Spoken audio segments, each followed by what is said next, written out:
I broke up with Kyle 6 months ago. To outsiders, we seemed like the perfect couple. He was charming when we first met, the kind of guy who said all the right things. But behind closed doors, it was different. The compliments turned into accusations. The care turned into control. He hated when I went out with friends, constantly accused me of lying, and would show up to my work unexpectedly, saying he was protecting me. When I finally ended things, he cried, begged, promised to change. But I knew I couldn't stay. I blocked him everywhere, changed my number, and even moved to a new apartment in a completely different part of town. I thought that was the end of it. The first few weeks in the new apartment were quiet. I started sleeping better, laughing again, feeling like myself. Then little things started happening. At first, I told myself they were accidents. My shampoo bottle moved to the opposite side of the shower.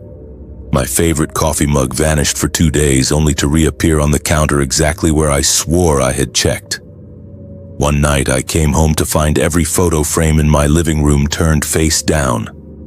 I stood there, keys still in my hand, my heart pounding so hard I felt dizzy. I lived alone. Nobody else had a key. I convinced myself maybe I was tired, maybe I had done it and forgotten. But deep down, I felt something watching me. The feeling grew worse.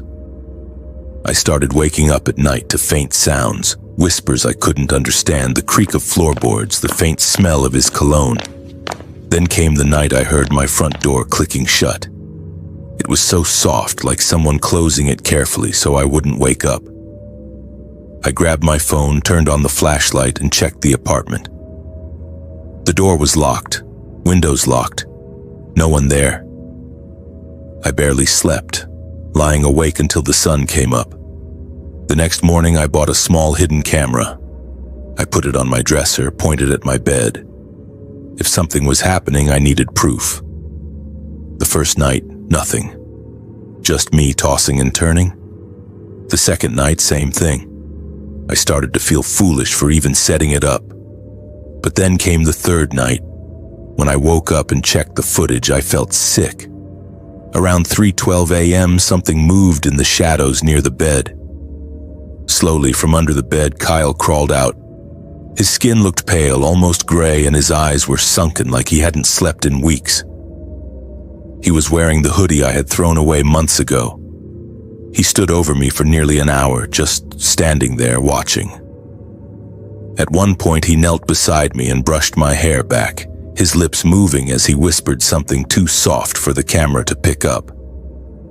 I could see my sleeping body twitch, like I felt him there without knowing it. Then he turned toward the camera. He stared directly into the lens, and a faint, crooked smile spread across his face. It was like he knew I would see it. After a few seconds, he crawled back under the bed. The video ended. My hands were shaking so bad I almost dropped my phone. I called the police immediately. They came, searched the apartment, and at first they found nothing. Then one officer opened my closet. Behind the clothes, there was a section of wall that looked different. They pried it open and found a crawl space. Inside were empty food wrappers, water bottles, and dozens of photos of me sleeping. Some were old, some recent. The newest ones were from the night before. They also found a notebook with my name written on the cover. Page after page was filled with disturbing messages.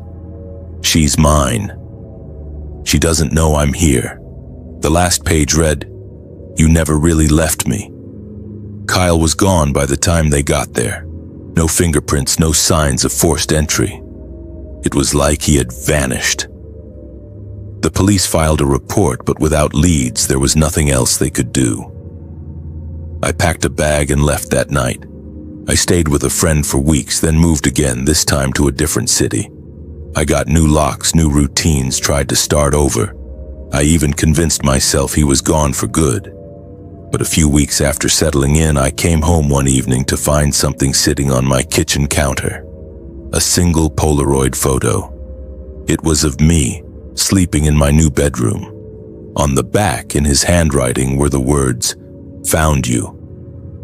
That night, I didn't sleep. I sat in the corner with every light on, clutching my phone, waiting for the police. They searched again and found no one. That was 2 months ago. I moved again after that, this time without telling anyone where. I stopped posting online. I stopped using my real name for anything. I tried to disappear.